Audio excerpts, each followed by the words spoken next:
fact is better than Jesus. That's not appropriate. What's going on, everybody? This is BroncoJuggalo and Bill. And today we are coming to you with Hatchet 2. I didn't get the DVD case. You can't hold it up. The Hatchet 2. Directed by Adam Green. Replacing Tamara Feldman as Mary Beth, we have Danielle Harris. Returning as Victor Crowley, we have Kane Hodder. And returning as Reverend Zombie, we have Tony Todd. Yeah! We also have cameo appearances by Lloyd Kaufman, who you may know as the father of Troma. R.A. Mialoff, who played Leatherface in Texas Chainsaw Massacre 3. Rick McCallum, who you may or may not know this, he was the associate producer, the main producer, executive producer, and also George Lucas's right-hand man on the prequels and all the special edition films. And Tom Holland, the director of Child's Play, all make an appearance in this film. Nice. In this movie, Mary Beth enlists Reverend Zombie to go back into the swamp with a group of, we can loosely call them mercenaries, basically a bunch of hired hunters and shit. Hired rednecks. Yeah, hired rednecks. To track down and kill Victor Crowley and try to save her family. It was already dead? Yeah. Yeah. But I think she didn't know they were totally dead till this one, right? No. She didn't. First thing I want to say is I liked this movie. I did enjoy the film. It was a very good overall movie. I liked it a lot. First time you ever saw it, right? First time I ever saw it. Yep. I do own it, but I've never watched it. He doesn't own part 3. That's why he's never watched it. He wants to see them all. He owns all but part 3. Yep. So, I do have a question, though, even though I enjoyed the movie. Uh-huh. $2.5 million budget. $1 million more than the last one. Okay. It only made $156,000 in the box office. How did this get a third and fourth? Exactly. Now, it did on DVD Blu-ray make about $6 million. But usually for movies to get sequels like this, they got to do well in the box office. They can't bomb. Now, I hear that this may have got a very limited release. That's part of it. But I still don't understand it. Yeah. Usually movies that don't do like that don't get... Even though they're good movies, I enjoy them. I'm still kind of wondering why it got a sequel. Yes, it did very well on DVD Blu-ray, which I guess may explain it, but... Because, I mean, like Firefly, the fans of Firefly...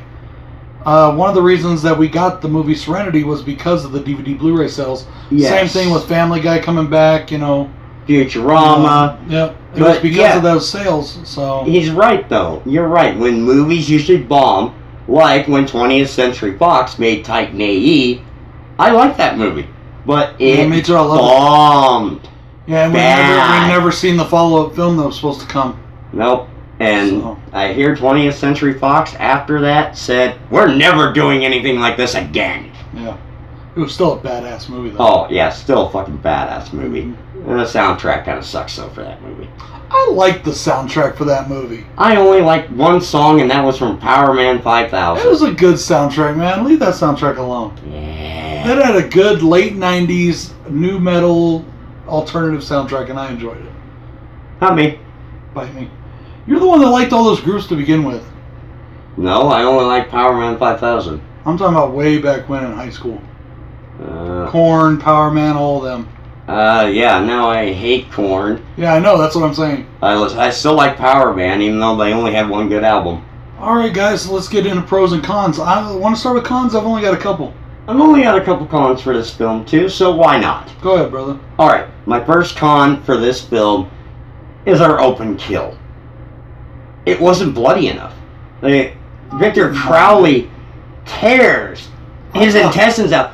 There would be a lot more blood coming out of there. It was cool. I liked it. It was cool, but there wasn't enough blood. I think it was a gag on the intestines. If somebody ripped out your intestine, wouldn't there be a lot more blood coming out? Maybe. I think it was a gag on the intestines being long than more than the blood, but I get it. Yeah. There should still be a lot more blood there, people. Come on.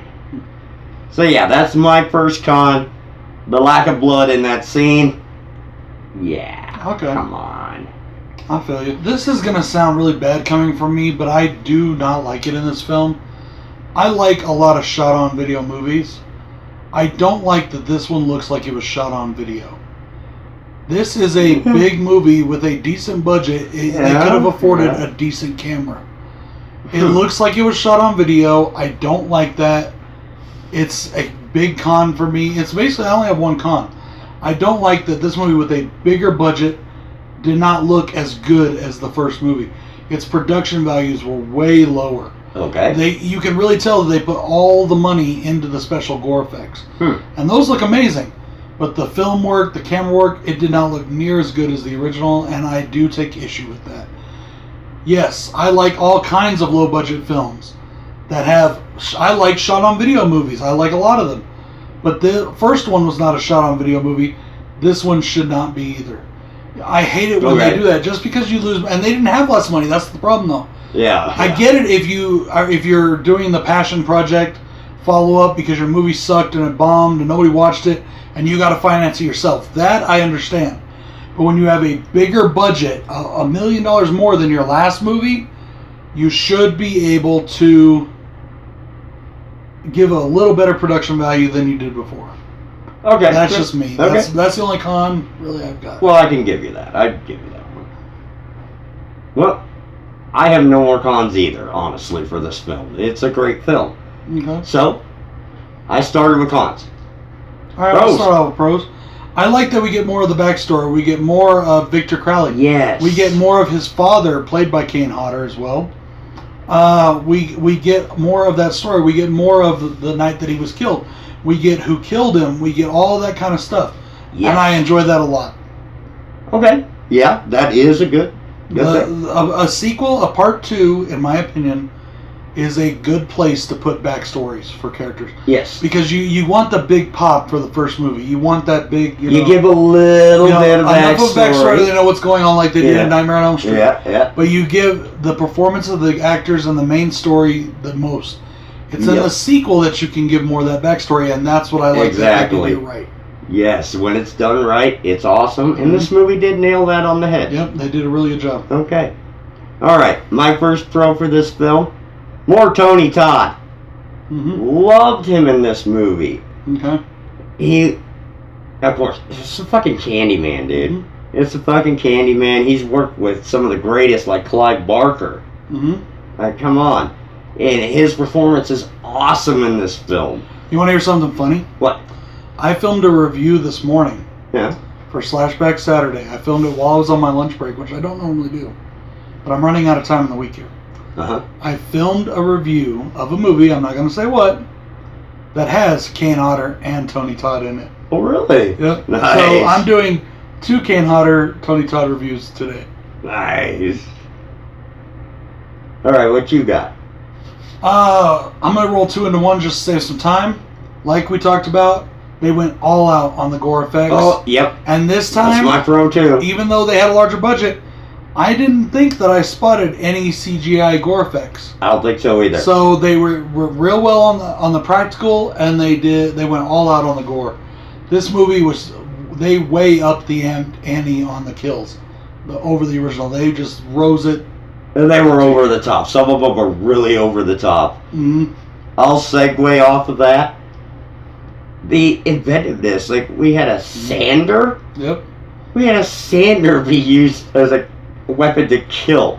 It was very inventive. The different weapons were inventive, like the sander. That's another pro for me too, is the unique kills. Yes. Awesome stuff. Also coincidental, the other movie I reviewed today also had very unique kills. Really? Yeah, it's been just one of those kind of days. So it happens. Yeah, I love that. I love the uniqueness of the kills. Like you said, that sander against the back of the skull, that was just too cool. He went all the way down to brain and kept going until the guy died. That was awesome. Oh, yeah. You already spoke on Tony Todd's involvement, and I thought he was great too. Oh, yeah. And I loved that we got more of him in this movie than we did in the last one. He had a bigger role to play, and he did it so well. And with the backstory. He played a scumbag really well. He was a scumbag, and he played a scumbag very well. I loved Reverend Zombie's death. Reverend Zombie's death was just fucking amazing. And it suited the character, and it suited Tony Todd's acting so well. Last thing I want to say about the movie, honestly, is The movie is just fucking entertaining. It is. It is This a is real a entertaining popcorn film. flick. Like I said, that one con for me really drew me out of the movie at the beginning of the film. It did. I was like, man, right from the beginning, I was like, when she's walking down the street, I'm like, this looks like shit. What the fuck? I was out of it already.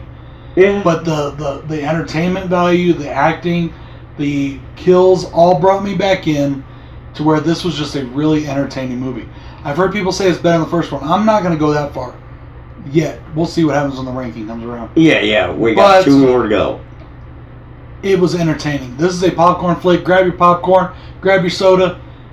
You know, if you have it in 3D, which I don't know if they ever made a 3D version. I don't think they did. I don't think they Grab did. your fake 3D glasses and have some fun with this in the dark. Hell yeah. You know. Final thing we got to talk about is our favorite kills. Oh. I think we have the same one because we talked about it when we saw it. The humping decapitation. That was my favorite kill, yes, but it's closely tied, and that's With why I the had to sander? mention. No, that's why I had to mention the Reverend Zombie kill. Okay. That's why I had to mention that because it's not my favorite, but it's almost. But Yeah. dude, This guy and this chick. he's they're going both- at it from behind. Just But they're both, you know, hammer they were around. exes. Yeah. They're exes. Yeah, like I said, going at it from behind. Victor and- Crowley comes up behind, takes dude's head off, and it just makes him start going even harder. It was like, and she's like, oh my god, and we're like, that's just funny. And then he stops because he's Yeah. dead. The convulsion And she's stops. like, oh, don't stop. Did you fall asleep again? Yeah. And she turns around to look, and he's, Wow, you just sounded like... That was bad. You know I have good voice. I can do voices. So. Yeah, that was creepy. That was a real creepy scream. Yeah, creepy. Creepy as hell. You know what the trick is? Is you lower your tongue in the back on top of your vocal cords, and that's how it does it. I almost swallowed my tongue. I'm about ready to swallow my tongue trying that. That would be funny. Who wants to see Bill swallow his tongue, guys? Not me. I like my tongue. This is BroncoJuggalo saying we'll see you guys next week with another Comic Cave, and then we'll be back in a couple weeks with some more Hatchet. Peace. Good night. Say it! Tell me you love me! I love you. I love you. I love you. Yeah, you do. Oh. Easy!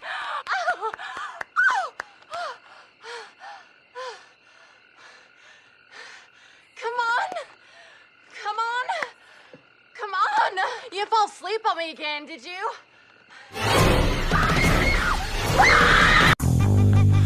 It's strange. There's many voices in my head, many different voices. Summer like this, summer like this, summer like this, summer like this.